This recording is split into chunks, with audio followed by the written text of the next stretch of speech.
PNG happenings. The Prime Minister must know that Papua New Guinea is standing at the edge of a financial cliff with the threat of greylisting by the Financial Action Task Force, or FATF.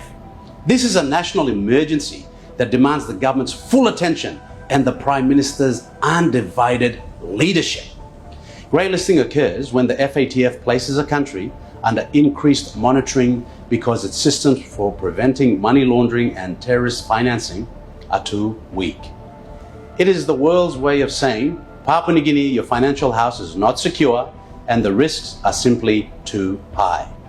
This is not the moment for overseas trips, but a moment for the Prime Minister to be here, at home, leading the nation through one of the most serious economic risks of our generation, compounded by the weakest kina currency under 20 US cents in our history, the highest national debt stock of 65 billion kina, and the constant unresolved litany of national crises that are making our state fragile, not resilient.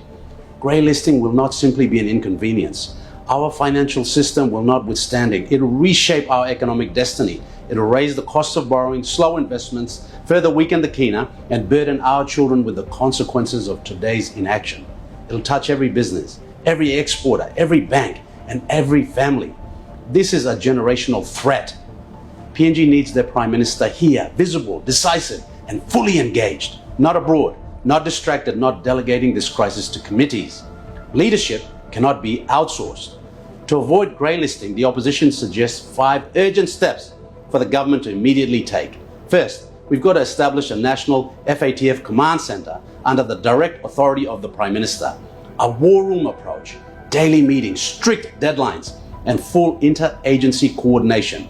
This must be the Prime Minister's #1 priority. Second, fast-track all legislative corrections demanded by FATF. Beneficial ownership transparency, supervision of high-risk sectors, and enforcement powers must be strengthened without delay. This will require immediate reforms, legislation, and a recall of Parliament in February to enact legislation pertaining to greylisting.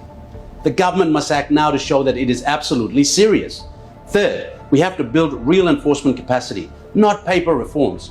FIU, police, ICAC, customs, and the prosecutor's office must receive specialized financial crime units, modern tools, and operational independence. Fourth, we have to deliver visible results that FATF can measure. Investigations, prosecutions, asset recovery, tangible outcomes, not workshops or policy papers. The fifth step is a coordinated international technical assistance with discipline and purpose. APG, OSTRAC, IMF, and others must be aligned under one national action plan, not scattered across agencies. Margaret Thatcher, during the 1980s economic crisis, famously declared, "The day for half measures is over."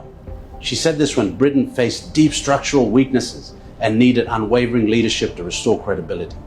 PNG is now in the same moment, at the same crossroad. We cannot afford half measures, half presence, or half leadership. The Prime Minister must lead with purpose and be here, at home. The future of the country depends on it. PNG happenings.